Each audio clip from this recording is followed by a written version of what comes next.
and welcome back to the channel. My name is Joy. Guys, this is a crazy story that's now coming out.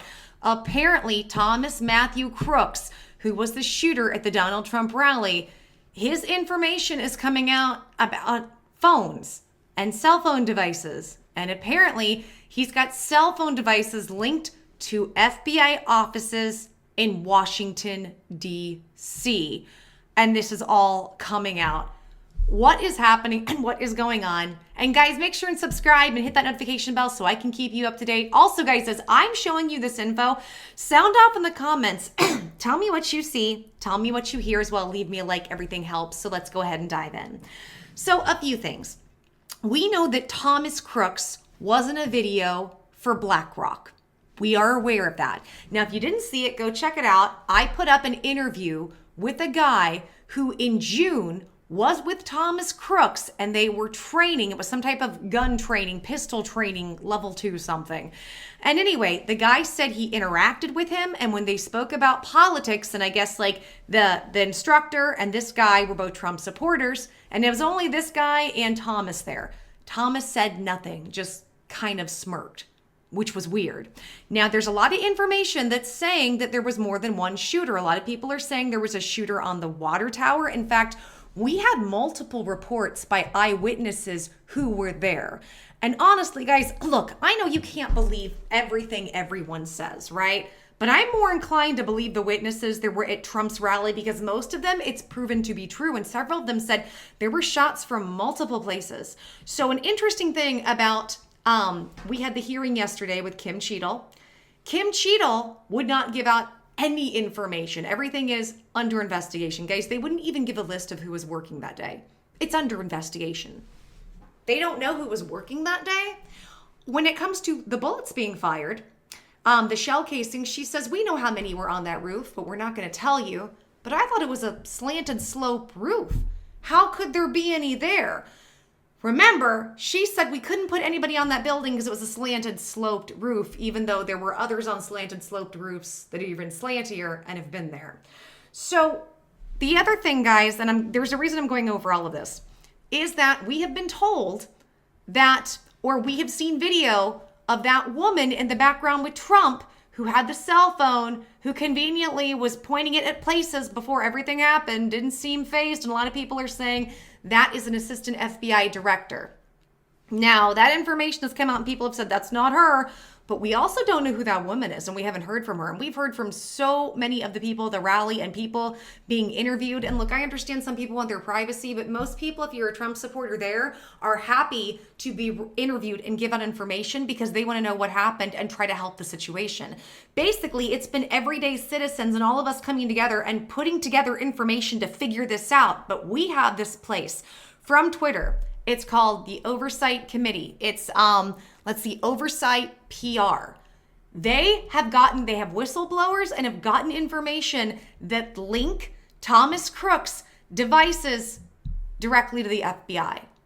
And considering we know that he was in a BlackRock video, an advertisement that BlackRock has now conveniently taken down, it all just seems real suspect. So we're going to go ahead and we're going to jump into all this. Again, there's so much going on. I feel like I have to give these kind of long-winded introductions because I'm trying to keep up to date with everything and get you guys all the context.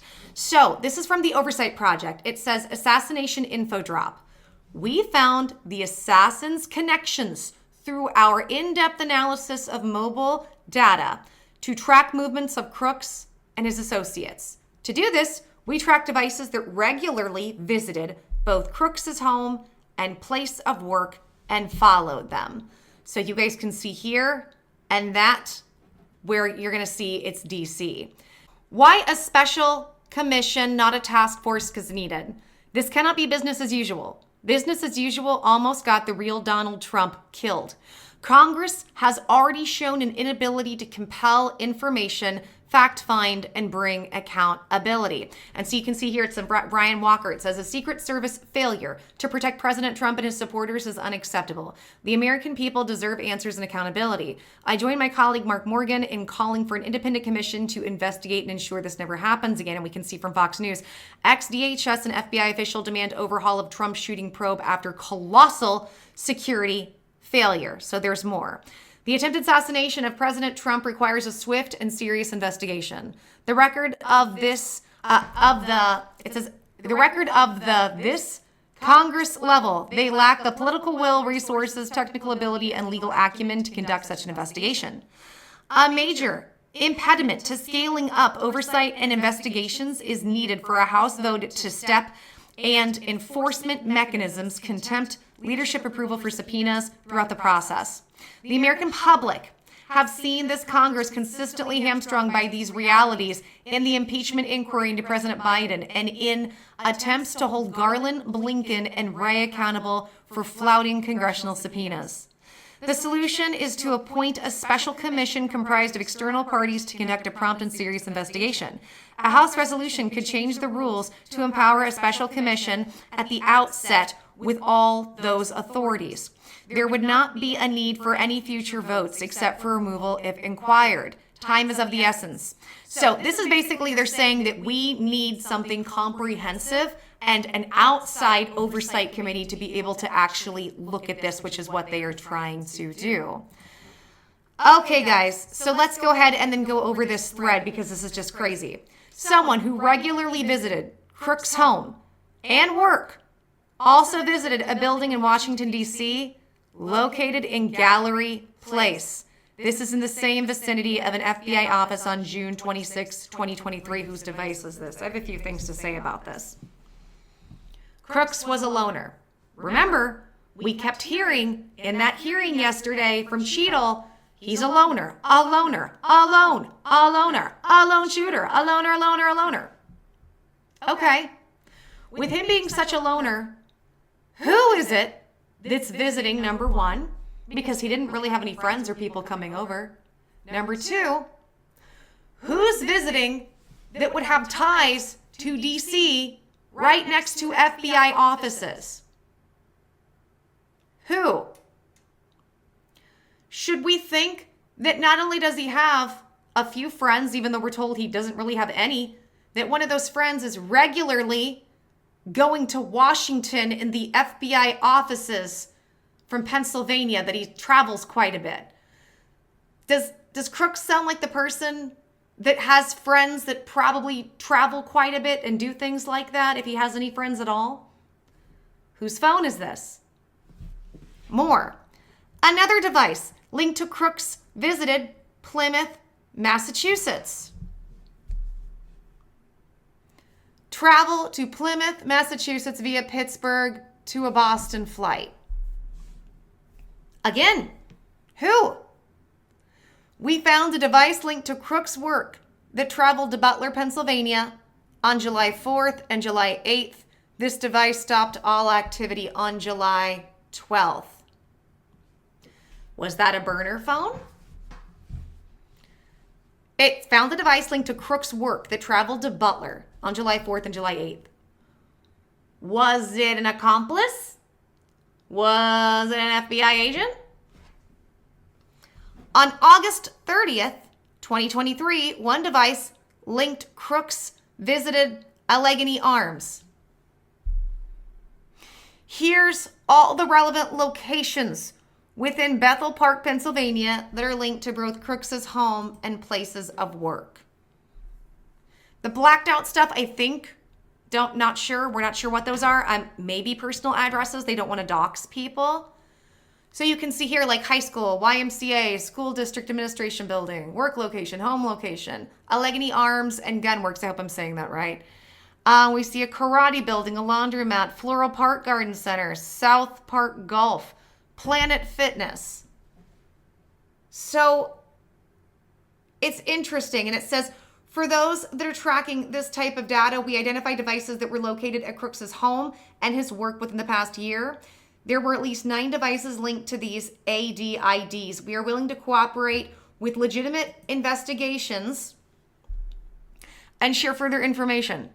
For the protection of whistleblowers in our investigation, we will not be sharing further information with the Congressional Task Force due to the connective tissue between the entity and FBI, USSS, and other entities. If you have further information, leads, or tips, please email us directly at tips.oversightproject@heritage.org.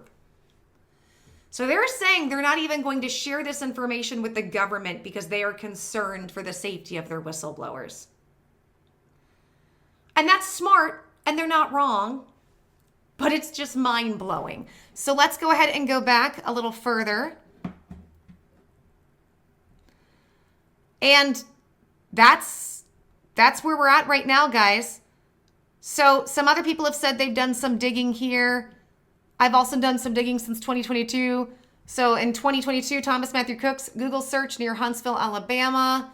He Googled search near Birmingham, Alabama, apparently in 2024. And then it looks like somebody else says in 2024, he Google search near Huntsville, Alabama again. And then Westwood, Massachusetts.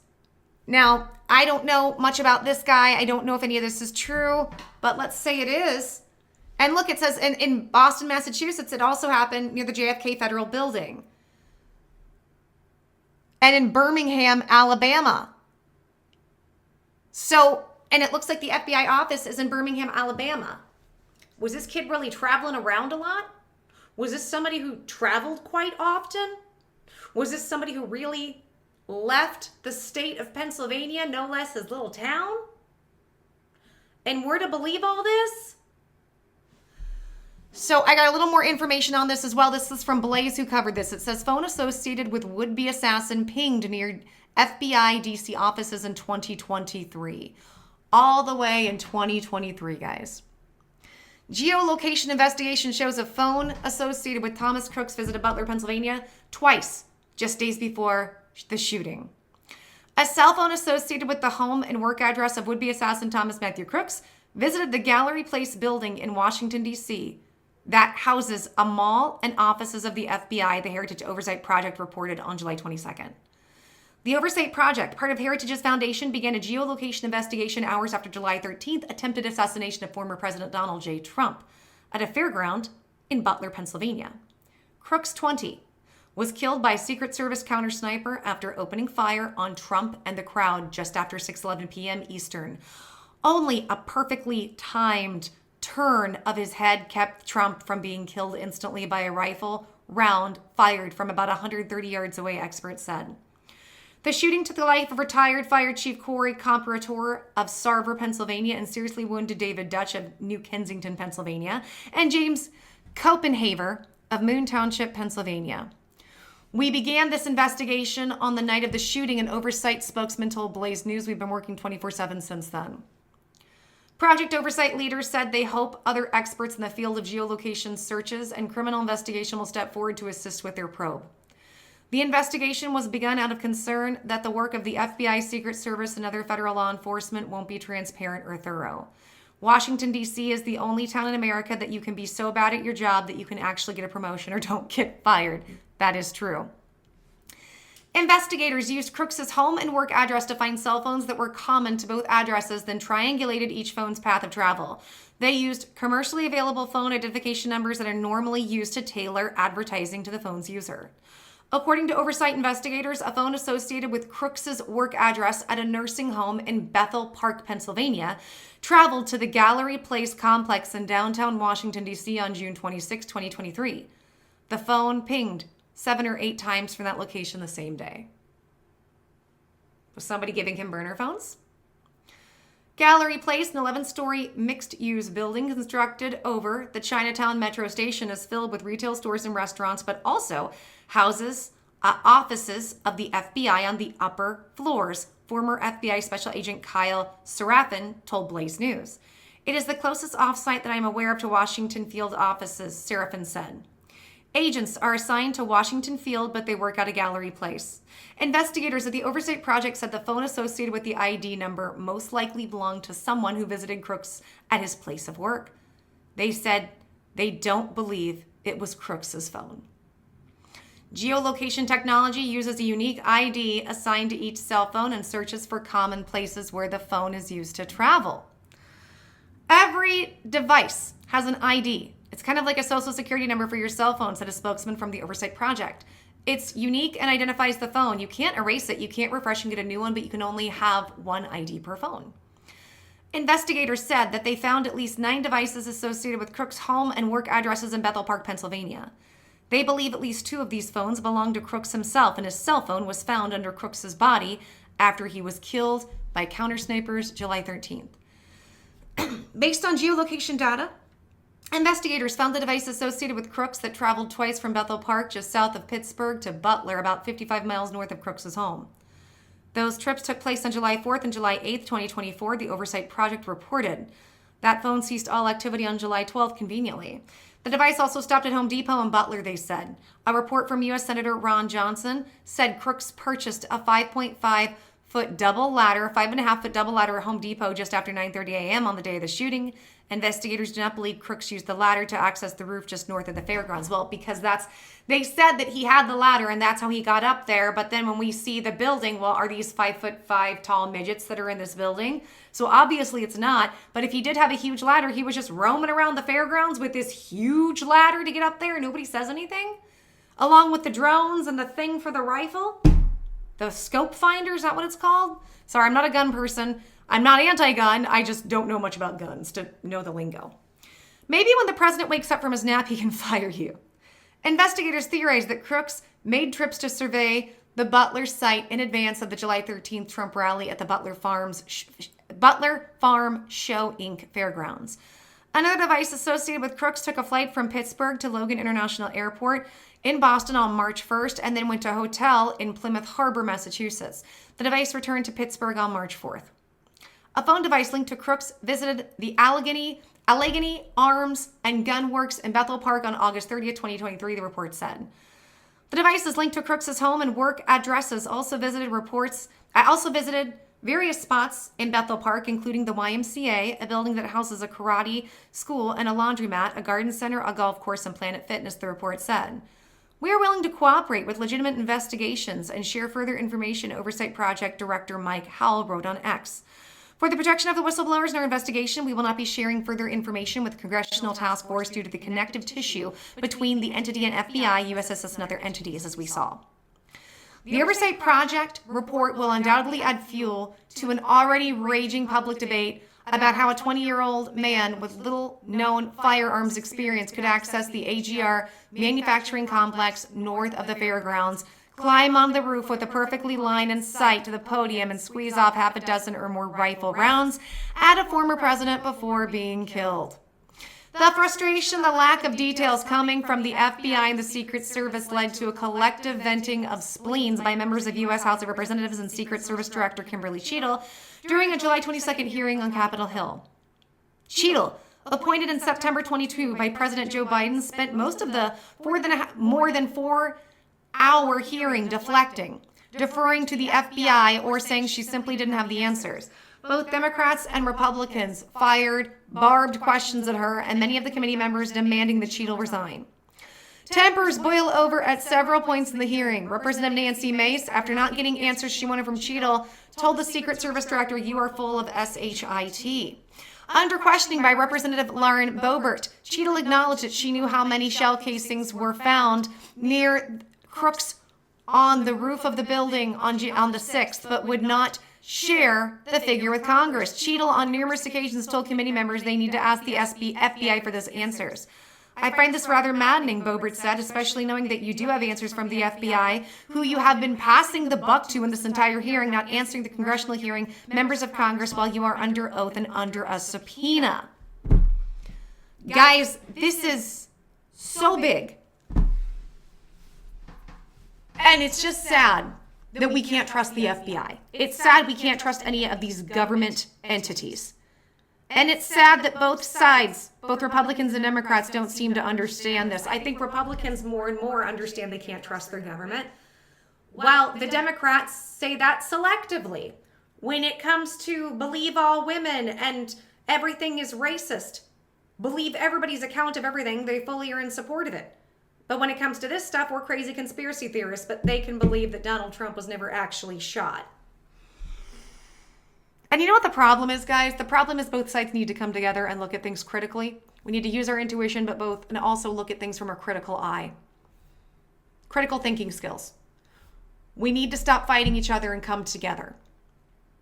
And it's crazy that we now have to lean on the FBI, who we know was most likely involved, allegedly. I still am concerned about that woman in the video who had the cell phone that we saw.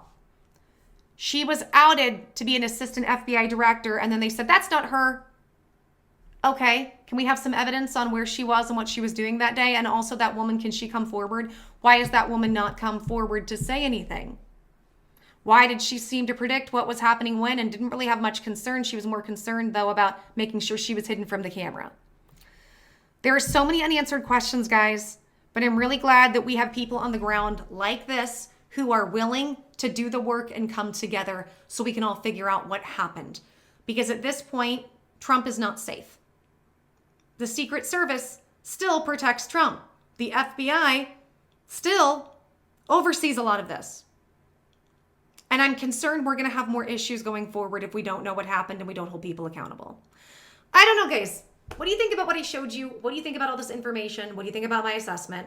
Tell me your thoughts. Sound off in the comments. If you like content like this, make sure and subscribe. Hit that notification bell and leave me a like because everything helps. All right, guys, I'm going to keep you informed. Until the next video, I'm giving everybody hugs, kisses, stay safe, and as always, your girl will see you soon. Bye.